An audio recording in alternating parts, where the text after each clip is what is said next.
Hello everyone, hope you all are doing well. हमने last video में देखे थे सी डिसीजन मेकिंग स्टेटमेंट्स जैसे if else if ladder etcetera, और हमने कुछ 3-4 कोड भी किए थे उनके एग्जांपल्स के।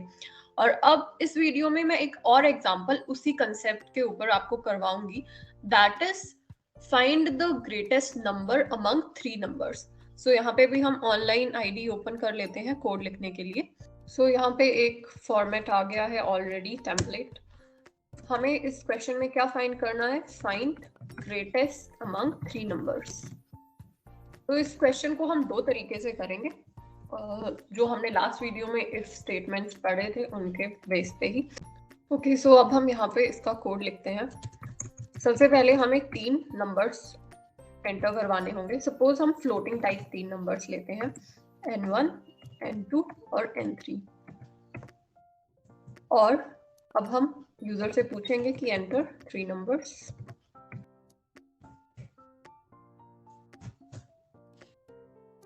NF के थ्रू, बिकॉज आपने लास्ट वीडियो में मैंने आपको इंटीजर नंबर्स का इनपुट लेना सिखाया था। इंटीजर नंबर के लिए हम %d यूज करते थे, फॉर फ्लोटिंग पॉइंट नंबर्स हम %f यूज करेंगे, और एम्परसेंड n1, n2, n3। तो ये 3 नंबर हमने इनपुट ले लिए हैं। अब हमें यहाँ पे लॉजिक लगाना है कि हम क्या लॉजिक से पता करेंगे कि कौन सा नंबर सबसे बड़ा है। तो एक तरीका ये है कि हम देखें, हम इफ स्टेटमेंट, कंडीशनल स्टेटमेंट जैसे मैंने आपको बताया था, उसमें हम देखेंगे कि क्या जो n1 नंबर है, हम फर्स्ट नंबर से स्टार्ट करते हैं, क्या वो बड़ा है, किससे बड़ा है? n2 से। और क्या वो बड़ा है n3 से भी?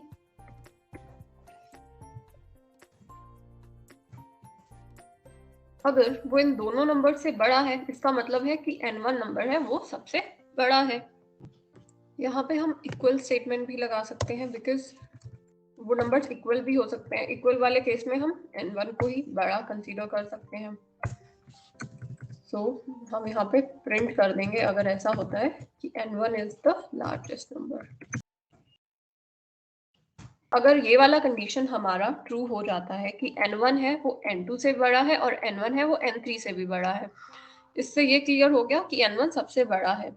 और अगर ये कंडीशन फॉल्स है, इससे हमें पता लग गया कि हमारा जो n1 है वो तो बड़ा नहीं है, अब हमें n2 को कंपेयर करना है। तो हम एल्स इफ कंडीशन में जाएंगे।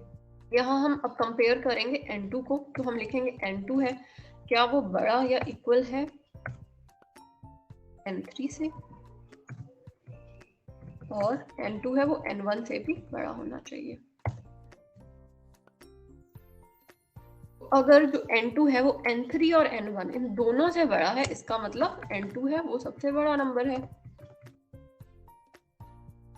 अब मान लो कि ये दोनों कंडीशन ट्रू नहीं होती है, यानी कि n1 है वो भी बड़ा नहीं है सबसे और n2 है वो भी बड़ा नहीं है सबसे, इन दोनों से, तो इसका मतलब एक ही कंडीशन बचती है। तो हम इसको डायरेक्टली एल्स फॉर्म में लिख देंगे, एल्स। तो अब एक कंडीशन ही बची है कि जो n3 है वो सबसे बड़ा नंबर है। एक ये हमारा तरीका है। अब हम इसको रन करके देखते हैं। जैसे ही हम रन करेंगे, ये हमें बताएगा कि एंटर 3 फ्लोटिंग टाइप नंबर्स। तो हम एंटर कर देते हैं नंबर 44.88, 77.2 और 22.5। जैसे ही हमने ये एंटर किया 3 नंबर्स, तो हमारे पास आ गया कि n2 है वो सबसे बड़ा नंबर है, विच इज करेक्ट ओनली। अब हम कुछ और इनपुट्स देके देखते हैं, 22, 33, 66। तो इसमें सबसे बड़ा क्या है? n3 है। पहले n2 था सबसे बड़ा और अब n3 है। इसको ऐसे ही हम और रन करके देखते हैं। हम इसमें कुछ इनपुट देते हैं, 2000.223.33. तो इसमें हमारा जो n1 है वो सबसे बड़ा नंबर है। तो हमारा ये कोड सही से रन कर रहा है, जो भी बड़ा नंबर होगा वो ये बता रहा है। अब इसको आप कुछ और तरीकों से भी लिख सकते हैं, जैसे यहाँ पे हमने एल्स इफ लैडर का यूज किया, इसी तरह से आप इसमें नेस्टेड इफ भी यूज कर सकते हैं। तो मैं आपको उस तरीके से भी बता देती हूँ, आप इस कोड को नोट डाउन कर सकते हैं। अब हम एक दूसरे तरीके से इस कोड को लिखते हैं। तो यहाँ हम क्या करेंगे, हमने 3 नंबर्स इनपुट ले लिए। अब हम इफ स्टेटमेंट लिखेंगे। सबसे पहले हम n1 को कंपेयर करेंगे कि अगर n1 बड़ा या इक्वल है n2 से, अगर ये बात सही है तो अब ये तो पता लग गया कि क्योंकि n1 n2 से बड़ा है तो n2 तो हमारा पिक्चर से हट चुका है, n2 यानी कि छोटा ही होगा। तो अब हमें कौन रहे हैं हमारी पिक्चर में, ओनली n1 एंड n3 रहे हैं, जिसमें हमें पता करना है कि कौन सा बड़ा है। तो अब हम n1 और n3 में कंपेयर करेंगे।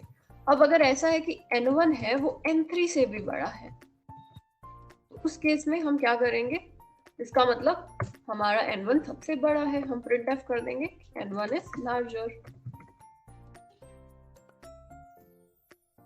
इसी तरह से अगर यहाँ पे n1 था वो n2 से तो बड़ा था, लेकिन जो n1 है वो n3 से अगर बड़ा नहीं है, इसका मतलब जो n3 है वो सबसे बड़ा नंबर है।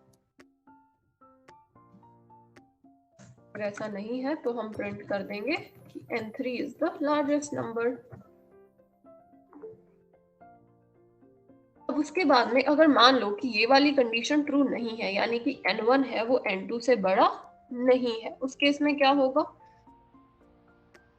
यानी कि n1 हमारा पिक्चर से हट गया है। n1 क्योंकि n2 से बड़ा नहीं है, इसका मतलब वो लार्जेस्ट नंबर तो हो नहीं सकता है। तो अब हमारा सिर्फ n2 और n3 पिक्चर में रह गए हैं। तो अब हम n2 और n3 को कंपेयर करेंगे। तो हमारा इस एल्स स्टेटमेंट में हम चेक लगाएंगे इफ अगर जो n2 है वो बड़ा या इक्वल है n3 से। अब n1 तो बड़ा नहीं है, तो n2 और n3 में अगर n2 बड़ा है तो हम प्रिंट कर देंगे कि n2 is the largest number.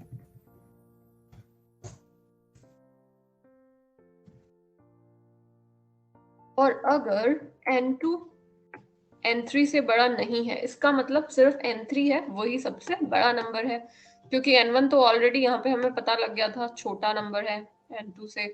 अब n2 है वो n3 से भी बड़ा नहीं है, तो सिर्फ कौन सा नंबर बड़ा होगा, n3 होगा, वो सबसे बड़ा नंबर होगा। तो हम यहाँ पे प्रिंट एफ कर देंगे कि n3 is the largest number. हम इसको रन करके देखते हैं। तो हम 3 नंबर एंटर करेंगे कुछ।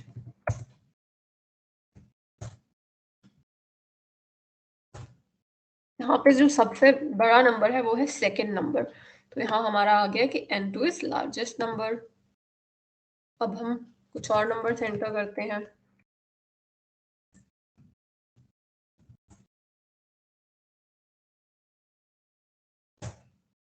यहाँ पे जो सबसे बड़ा नंबर है वो कौन सा है, n1 है। तो हमारा आउटपुट आ गया है कि n1 is the largest number. इसी तरह से हम कुछ और इनपुट्स देते हैं। तो यहाँ पे सबसे बड़ा नंबर क्या है, n3 है, तो n3 is the largest number. इस तरह से आप इसको कोई भी आप खुद से भी कुछ लॉजिक सोच सकते हैं, उस तरीके से आप इस कोड को लिख सकते हैं कंडीशनल इफ एल्स स्टेटमेंट को यूज करके। नेक्स्ट वीडियो में हम कुछ और सी के कंसेप्ट सीखेंगे और उसके रिलेटेड कोडिंग करेंगे। Thanks for watching my video. मिलते हैं नेक्स्ट वीडियो में।